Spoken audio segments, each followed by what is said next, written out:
Ambassador Thomas Kafka, Ambassador Boaz Modai, Deputy Ambassador Nurit, Lady, now I don't think I pronounced it right when I spoke to you, is it Milner?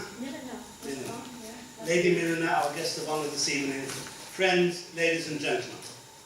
The Jewish Historical Society, in cooperation with the Irish Jewish Museum, the Czech Embassy and Dublin City Libraries, is delighted to welcome you to this symposium dedicated to Sir Nicholas Winton, who celebrated his 104th birthday last weekend. We'll hear a little bit more about that, I'm sure, later. Some of you will have watched one or both of the movies that were screened yesterday and today at the Rathmines Library. Those of you that did will agree that both of them, the fictionalized version of the story and the documentary, just very, very moving. When Nicholas Winton got it into his lovely head to rescue Milena and all the other Winton children from Prague, he did it against the background of a refugee crisis that hit a country known as Czechoslovakia, and the ambassador gave us some background to this. So I just want to take a quick peep at what was this Czechoslovakian state that was created for the very first time. During the First World War, Czech and Slovak leaders, Thomas Masaryk in the USA, Beneš in France and Britain, and Stefanik in France, formed what was called the Czechoslovak National Council. And that council wanted to get the Allies' backing to create a future Czechoslovakian state and government. And they got their wish, and Czechoslovakian independence was officially proclaimed in Prague on October the 28th, 1918, even before the First World War was over. And Masaryk was declared president on November the 14th, 3 days after the end of the First World War. And what's interesting is this new democratic Czechoslovak state had a population of only 13.5 million, and yet was one of the world's top 10 industrialized countries. And anyone who knows anything about the industrial history of Czechoslovakia would know that it was always regarded as a very successful in that area. But most of the light and heavy industries were located in the Sudenland region, and those of you that understand what that means will see the significance. So the focus of my talk this evening is the relations between Britain and Czechoslovakia. Obviously, Czechoslovakia is where the children came from, Britain is where Winton came from, and Britain is where the children arrived. And our first stop in examining this relationship is Ethiopia. During the 30s, the Italians under Mussolini felt that they had every much a right to an empire as Britain and France. And ignoring sanctions from the League of Nations, Mussolini attacked Abyssinia, modern-day Ethiopia, adding to its possessions in neighboring Eritrea and Somalia. November 1935. Britain avoided a confrontation with Italy by joining France in conducting secret discussions with Mussolini. Eamon de Valera announced in a radio broadcast to the Irish people that Ireland was prepared to back military action against Italy. Not many people know that. And later, addressing the League of Nations, de Valera said, "Over 50 nations we banded ourselves together for collective security. Over 50 nations we have now to confess publicly that we must abandon the victim to his fate. It is a sad confession, as well as a bitter one. It is the fulfillment of the worst predictions of all those who decried the League and said it could not succeed." Very interesting that in 1935, de Valera was prepared to go to war, and Britain and France weren't. As Italian troops were massing to invade Ethiopia, Anthony Eden, Britain's representative at the League of Nations, future Prime Minister, called Eamon de Valera a firebrand for his threat to back military action against Italy. So Britain had avoided confrontation with Italy through a policy of appeasement. A pattern had now been established. Next, we move to the Rhineland. Under the Treaty of Locarno in 1925, Germany had accepted the demilitarization of the Rhineland. Gambling that Britain and France would not interfere, Hitler sent German forces to occupy the Rhineland in March 1936. Now, Hitler ordered his officers. He said, if there's any resistance from the French army, you withdraw. France took no action beyond lodging protests with the ineffectual League of Nations. Hitler's gamble had paid off, and once again, Britain had avoided confrontation by appeasing the aggressor. Our next stop is Austria. Although the Treaty of Versailles explicitly forbade a union between Austria and Germany, Hitler had long determined to unify the two countries. February 1938, he summoned the Austrian Chancellor Schuschnigg, and under threat of war, he demanded that Austrian Nazis be allowed to participate in the government. Schuschnigg complied, but to preserve Austria's independence, he scheduled a plebiscite on the unification issue for the 13th of March. Hitler demanded that the plebiscite be cancelled, and on the 11th of March, he sent an ultimatum to Schuschnigg: hand over all power to the Austrian Nazis or face an invasion. When Schuschnigg realized that neither France nor Britain would actively support him in resisting this blatant aggression and contravention of the Treaty of Versailles, he resigned. The next day saw the Anschluss, when the Wehrmacht crossed the Austrian border. In the House of Commons, British Prime Minister Chamberlain said, "The hard fact is that nothing could have arrested what has actually happened unless this country and other countries had been prepared to use force." For the third time in 4 years, Britain had failed to confront the aggressor. It was only a matter of time before a fourth test of nerve occurred, and this time that test took place in Czechoslovakia. Beneath the surface of a functioning democracy in Czechoslovakia, ethnic tensions existed, particularly among the German-speaking minority. Konrad Heinlein's pro-Nazi Sudeten German party had become the country's second largest political party. And shortly after the Anschluss, Hitler ordered Heinlein to raise demands that were clearly unacceptable to the Czechoslovak government.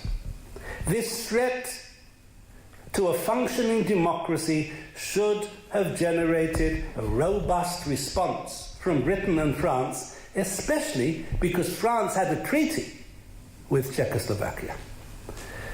But as we saw, the two Western powers had already shown their true colors in Abyssinia, in the Rhineland, and in Austria. They had shown that appeasement was the order of the day. It didn't help matters that Chamberlain actually justified Sudeten German grievances. He saw Hitler as a responsible statesman whose word was to be trusted. So what does Britain do? Chamberlain called for the Czechoslovaks to concede to Germany's demands. He pushed President Beneš to accept a mediator.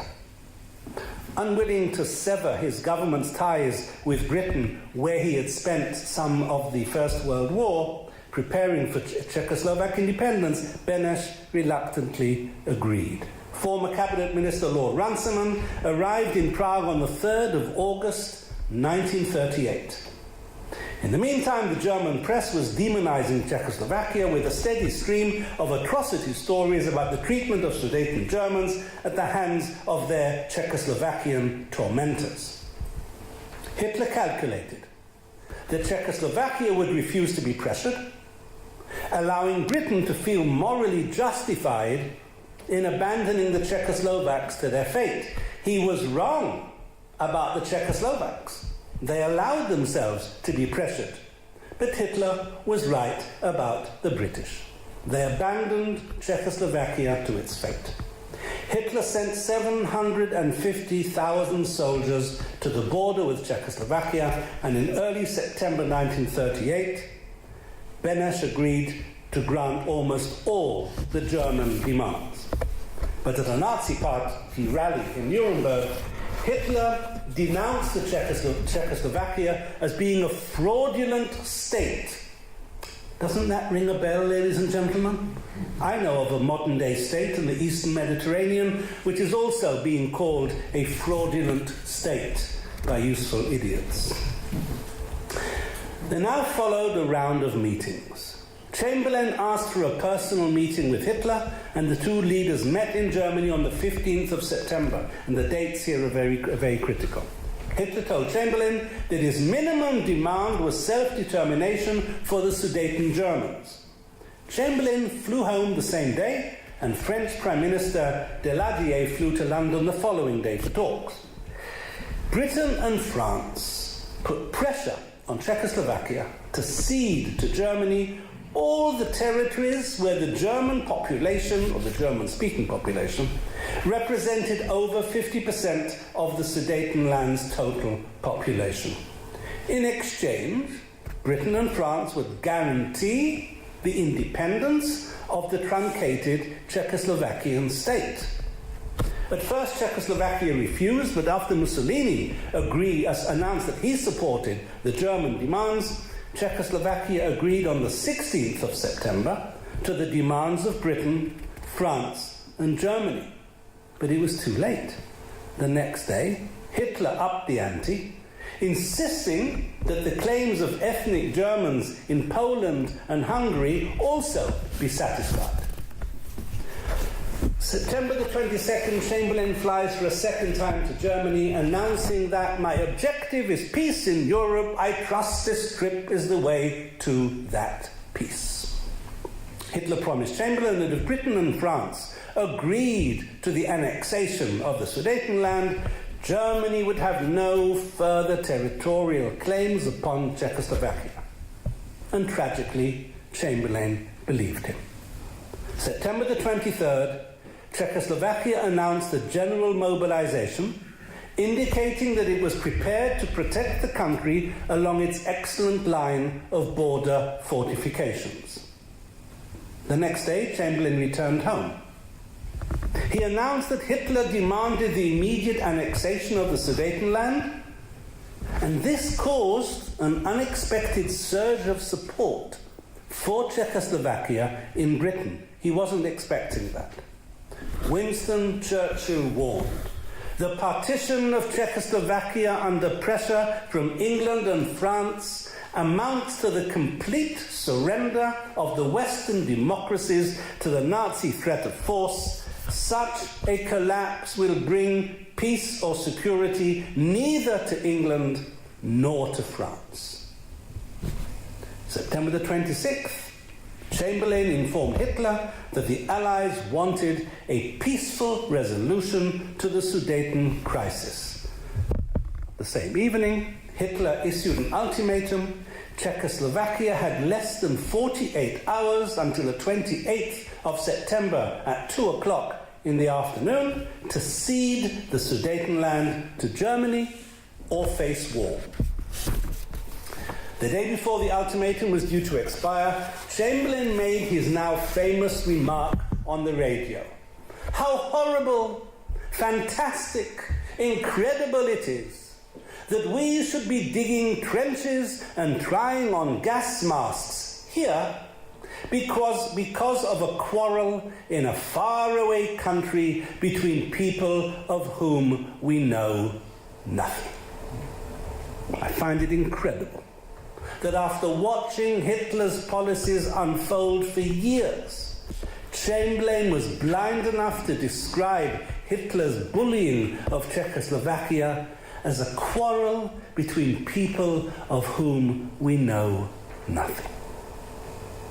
On the 28th of September, hours before the deadline, Mussolini, at Britain's urging, asked Hitler for a 24-hour delay, and it was agreed to convene a four-power conference the next day, 29th of September, involving Britain, France, Germany, and Italy. Oh, and conspicuous by their absence were the Czechoslovaks, who weren't invited. Chamberlain flew to Germany for the third time in 2 weeks, and at 1:30 a.m., we're used to that here when the unions and the government talked in the middle of the night, but this was quite unusual. 1:30 a.m., September the 30th, Hitler, Chamberlain, Daladier and Mussolini signed the Munich Agreement, by which the German army would complete the occupation of the Sudetenland by October the 10th, and an international commission would decide the future of other disputed areas. So just 2 weeks after offering the guarantee to the independence of Czechoslovakia, Britain and France now offered Czechoslovakia a stark choice: submit to the annexations or face the Nazi Germany threat alone. The Czechoslovak government had little choice but to agree.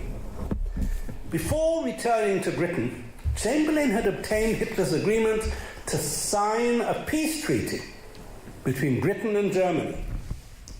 And when Chamberlain landed at Heston Aerodrome that same evening, he addressed the waiting crowd waving a famous piece of paper. We've all seen the photos. And this is what he said: "The settlement of the Czechoslovakian problem, which has now been achieved, is, in my view, only the prelude to a larger settlement in which all Europe may find peace. This morning I had another talk with the German Chancellor, Herr Hitler, and here is the paper which bears his name upon it as well as mine."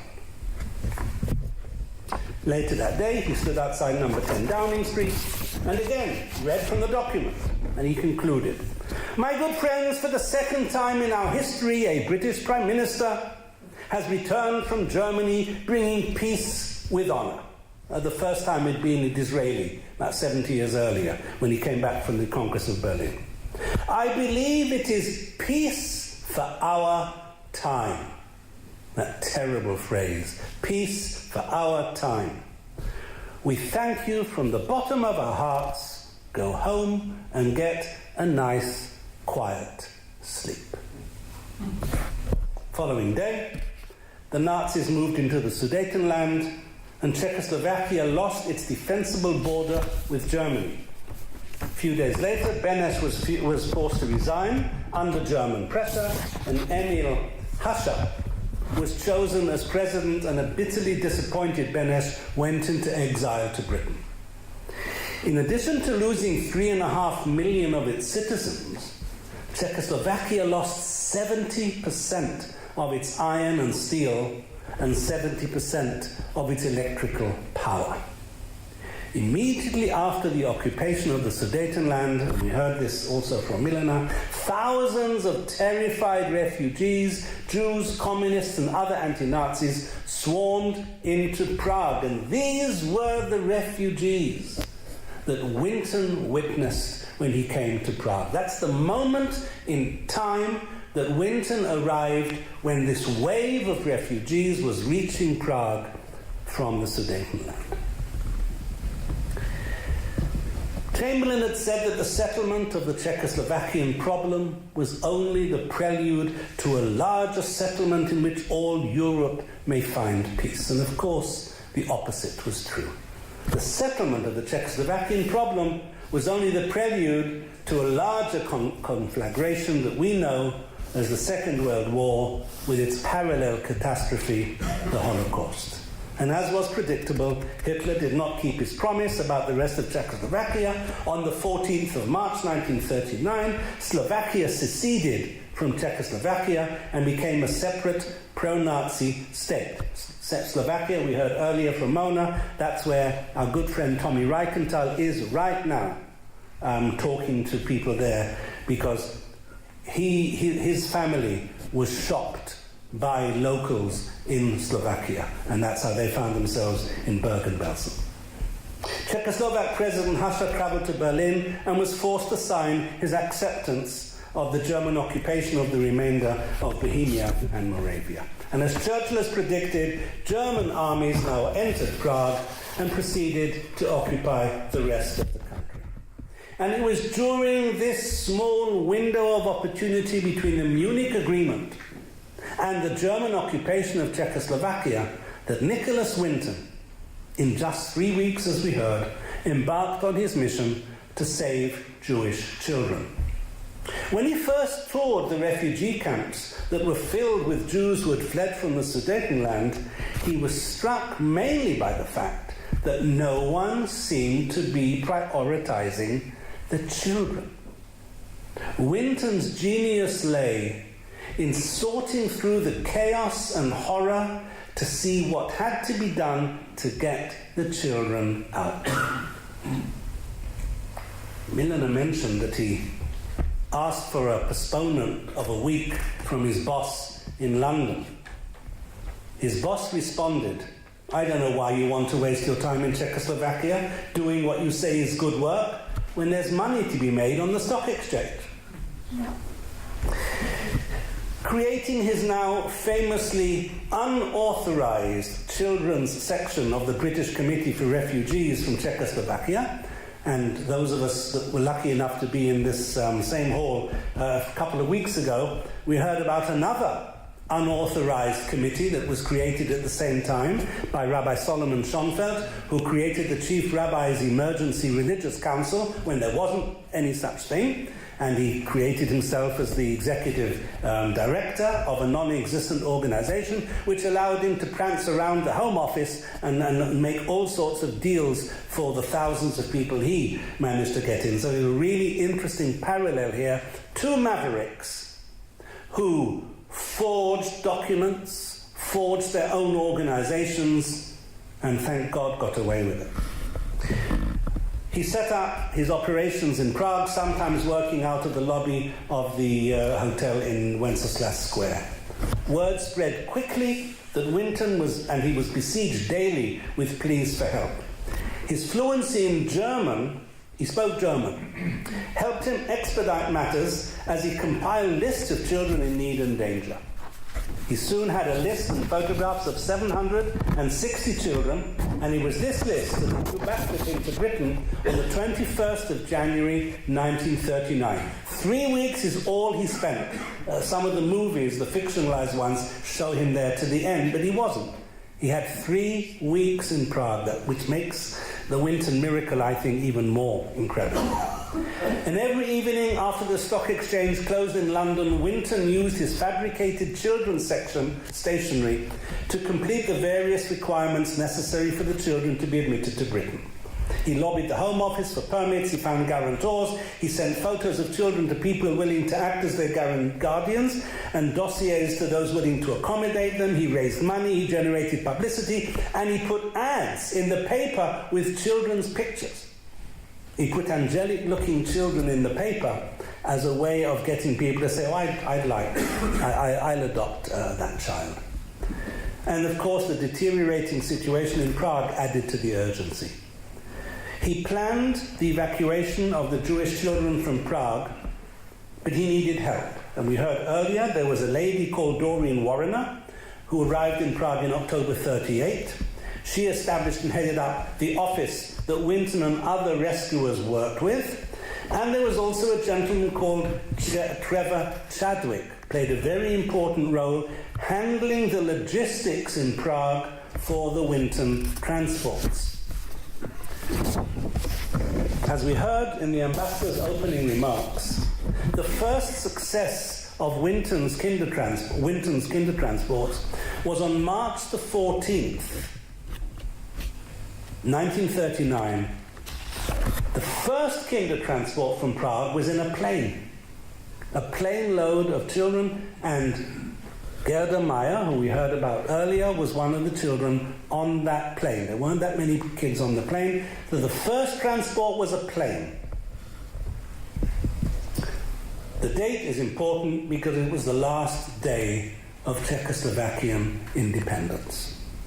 Thanks to Chadwick's ability to form a working relationship with the German occupiers of Prague, 7 trainloads, as we heard, of Winton children left Prague. Chadwick and Warriner saw the children off on the platform, and we saw in Prague's Wilson station, we saw pictures of the station, and in Liverpool Street Station in London, Winton and his mother Barbara met every single transport, and they didn't leave the station until every single child with a famous ticket around their neck had been allocated and found a home. That one plane and the 7 trains saved 669 children. And as we heard, the 8th train with 250 children, the children were on the train in Wilson Station, ready to go. The war broke out. It stayed in the station 3 days, and the children had to leave the train, and to the best of our knowledge, none of them survived. Now, incidentally, although we call these transports Kindertransports, they're not to be confused with the main Kindertransport program, which brought 10,000 children, including my father, my aunt, and the late Geoffrey Phillips, to safety in Britain following the intervention of Britain's Central Council for Jewish Refugees. This is called the Winton Kindertransport. My friends, we saw this evening how Britain's unwillingness to stand up to Hitler or Mussolini in Abyssinia, the Rhineland, and Austria meant that Britain was never going to stand up for Czechoslovakia. All Britain gained by not supporting Czechoslovakia was that Hitler had another year to prepare for war. Chamberlain had complained about a quarrel in a faraway country between people of whom we know nothing. Perhaps if he'd bothered to understand why that faraway country was so important, the Second World War and the Holocaust could have been shorter. Perhaps if people had listened to Churchill, things would have been different. 1 week before Munich, he warned, the partition of Czechoslovakia, under pressure from England and France, will bring neither security nor peace. And he was right. The ambassador quoted earlier from Bertolt Brecht. I will quote from the ambassador's namesake, Franz Kafka. And anyone who tries to claim that there's no connection between the two, forget about it. Kafka said, "From a certain point onward, there is no longer any turning back." Wasn't this so true of Nicholas Winton? He knew he had to save the children, and he didn't stop until he was forced to stop. There's a saying from the Ethics of the Fathers, Pirkei Avot, "Bamakom she'en anashim, hishtadel liot ish." In a place where there are no men, strive to be a man. Winton saw that there were no men in Prague, so he stepped up to the mark. He strove to be a man. And for 669 children, including Gerda Meyer and our honoured guest here this evening, Lady Milena, Nicholas Winton was the man. We salute his bravery, his chutzpah, his humility, and his humanity. As Ambassador Kafka says, he was and is a true hero. Allow me to finish with a very short poem written by Gerda Meyer for young children, a poem that expresses her longing for her Czechoslovak roots. All the leaves have lost their trees. Child, what tumbled words are these? Yet I grieve for my lost tree. Far away the wind bore me. Thank you very much.